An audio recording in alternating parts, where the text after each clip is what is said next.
നോക്കാം കഴിഞ്ഞ 24 മണിക്കൂറിലെ പ്രധാനപ്പെട്ട വാർത്തകൾ.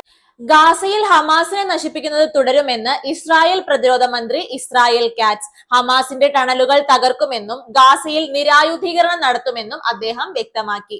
സുഡാനിൽ ആഭ്യന്തര കലാപം രൂക്ഷമാകുന്നു. അർദ്ധ സൈനിക സേന RSF എൽ ഉബൈദിൽ 40 പേരെ വധിച്ചതായി റിപ്പോർട്ടുകൾ പറയുന്നു.